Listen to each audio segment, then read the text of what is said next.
Hello everybody, it's Quick Script Creations again. Today I'm bringing you a video on all the different types of dinosaur hybrid figures that we've had. And this video was actually recommended by Aiden Fink. So if there's any sort of video that you would like to see in the future, go ahead and recommend it and I might just make it. So yeah, without further ado, let's get started. So we really didn't start seeing hybrid dinosaurs until the Jurassic Park Chaos Effect line. And the first one I'm going to mention is the stagnathis. Now this is a cross between a stegosaurus and a stagnathis, which is basically the little tiny compy that we see in the Lost World. And this is probably one of the strangest combinations of dinosaurs out of all the ones that I'm going to show you today. This one also contains African tree frog. It's a really strange design, but it's sort of interesting at the same time. It's almost like a raptor with several stegosaurus features, like the plates on its back and the spiky tail. According to the information on Jurassic Park Wiki, which is where I'm going to be providing most of my information in this video, it says that the stagnathis combines speed and aggression with a piranha-like appetite. It travels in packs and they overwhelm larger dinosaurs and can devour them within seconds. Next up is the Ankylosaurus. Now this is of course a mix between an Ankylosaurus and a Pteranodon. And like the stagnathis, this one is also very, very strange. It's basically just a Pteranodon with spikes added to its back and the spiky ball tail on the end of it. And the information describing this creature says that it's like a flying tank and it was engineered to attack large ground-based carnivores. Lethal spikes and spines on its back and head add protection, while its tail provides a dangerous and valuable weapon. It's also described as being very intelligent and a cunning predator, and it only hunts when it's hungry and kills what it can eat. Now this next one is pretty interesting. It's a Velociraptor. Hopefully I pronounced that right, but it's basically a Velociraptor combined with an Archaeopteryx. If you don't know what an Archaeopteryx is, it's basically a really small winged dinosaur. Now this one's described as being agile, highly intelligent, and a ferocious hunter. The Velociraptor is bred for mobility and ferocity. A raptor's razor claws, jagged spells, and the flight capability of the Archaeopteryx combine to make it one of the most dangerous of the genetically altered dinosaurs. So in simpler terms, it's basically a flying Velociraptor. If Velociraptors were not terrifying enough before, now they definitely are. And the flying capability just makes them that much more dangerous. Combined with their intelligence, these creatures would be highly, highly deadly hunting in packs or even on their own. This next one is actually pretty interesting. It's a Paradonicus. It's of course a Parasaurolophus combined with a Deinonychus. Deinonychus is sort of like a raptor, and this one is special because it's bred to have amphibious features. And it's also bred to be a high-speed hunter. So basically, because it's a Parasaurolophus, it can stay in the water a long time and sort of wait to ambush its prey. And then it has the lethal claws and teeth of a Deinonychus, which makes it a very effective and deadly predator. And if all that wasn't enough, it's also said to run in packs, making it even more deadly. If you thought one of these things would be scary to encounter, just imagine, 5 or 6 of them all waiting for you or charging at you at once. So yet again, this one's a really interesting design. You wouldn't think that there'd be that many advantages combining a Parasaurolophus with a deadly carnivore, but, I guess somehow it works. There's always, advantages, benefits of certain species over others. And another interesting thing about this one is that it's also missing part of its tail, as if it came in contact, with another predator or got in some kind of altercation. I think that's really cool, and it sort of adds some more personality to this figure. The Amargasaurus is the next figure we're going to be focusing on. This one's said to be the second most ferocious of all the genetically modified dinosaurs. This one's a little strange to me because it's a cross between a Spinosaurus and a Amargasaurus. Hopefully I pronounced that one right.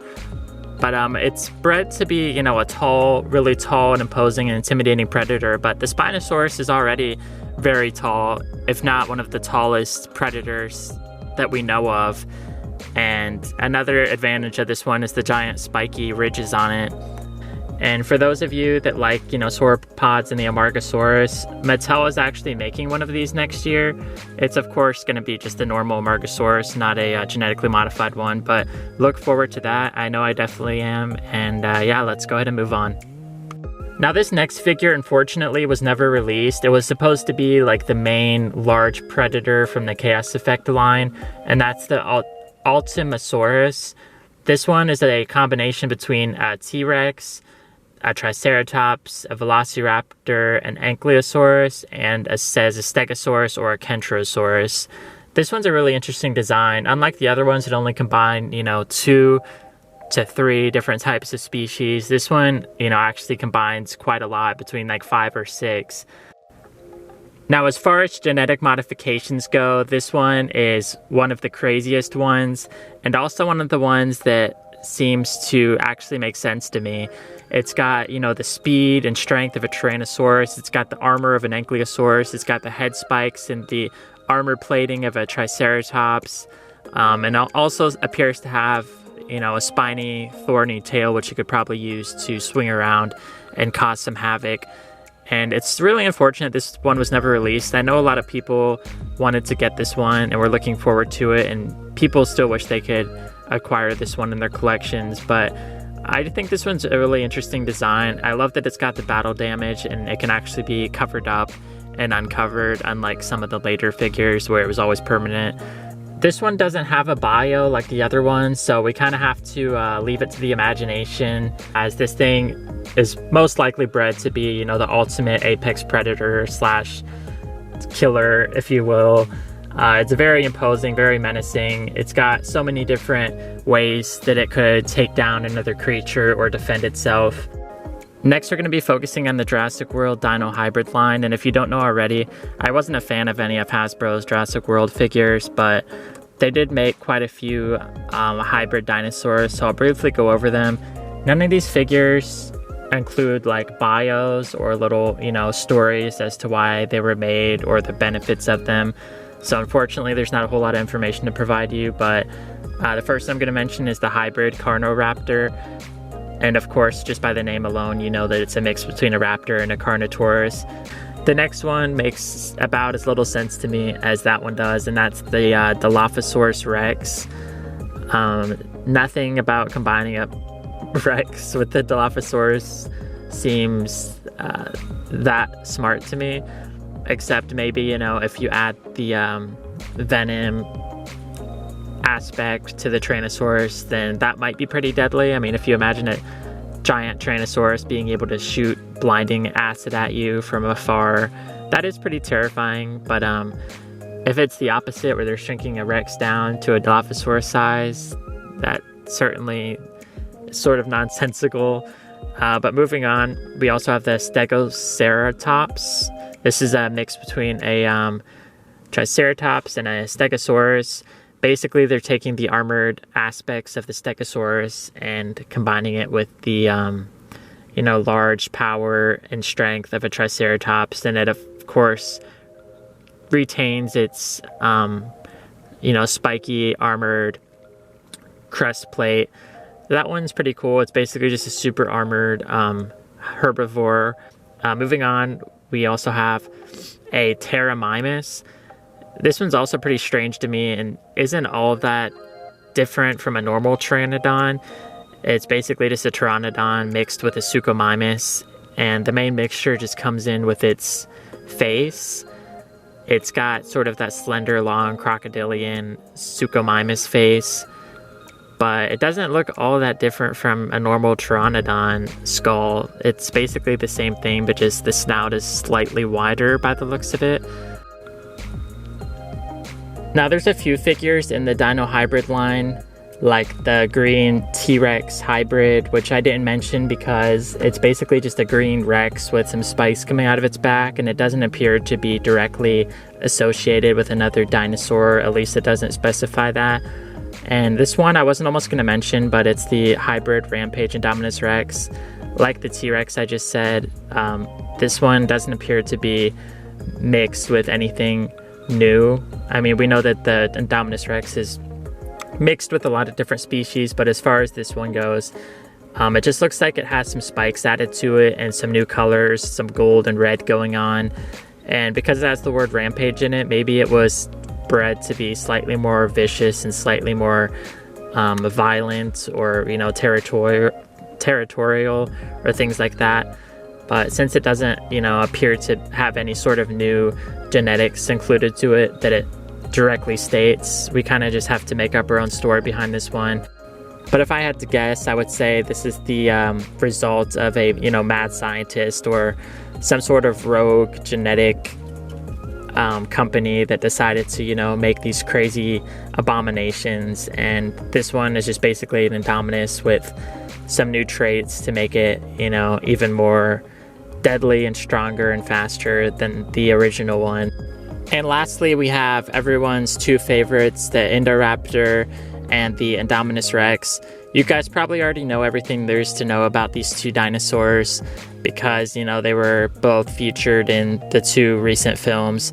The Indominus is a mixture of Giganotosaurus, Majungasaurus, Carnotaurus, Rugops, Theranosaurus, Tyrannosaurus, Velociraptor, cuttlefish, tree frog, pit viper, and it says an unspecified number of modern animals.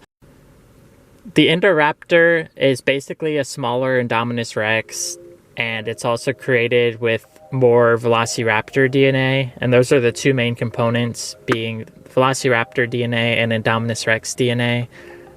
And it's basically the same sort of idea, but since it's smaller, you know, it can be faster, more agile, and in many ways smarter and more deadly. I do find the Indoraptor slightly more terrifying and scary than the Indominus. I certainly do like the Indominus Rex, but I feel like the smaller size of the Indoraptor, and I don't mean small, you know, this thing's still much bigger than an average Velociraptor, so it's still a very large animal, but just the fact that it's faster, it can get in smaller spaces, and, you know, you can't really outrun this thing or hide from it at all, makes it truly, truly horrifying. And I really, really just love this thing overall. Now, there are several other Chaos Effect dinosaurs that I didn't mention, mainly because they were all prototype figures. If you'd like to check those out, you can go to JP Toys in their database, and you can find them under the prototype section of the Chaos Effect line. And also, my video was already getting kind of too long, so I had to cut it prematurely short. But anyways, I hope you enjoyed this video. If you want me to make more like this, you can, you know, recommend to me what you would like to see next. As far as the toy films go, if you're looking forward to those, I haven't quit making them. I just been really busy lately and I haven't had the time, but I do want to start working on the next one very, very soon. And I'm also trying to get a few new figures to add to my collection so I can incorporate them in the story. But in the meantime, you know, let me know what kind of videos you want to see. And as always, thanks for watching and subscribing, and I will see you next time.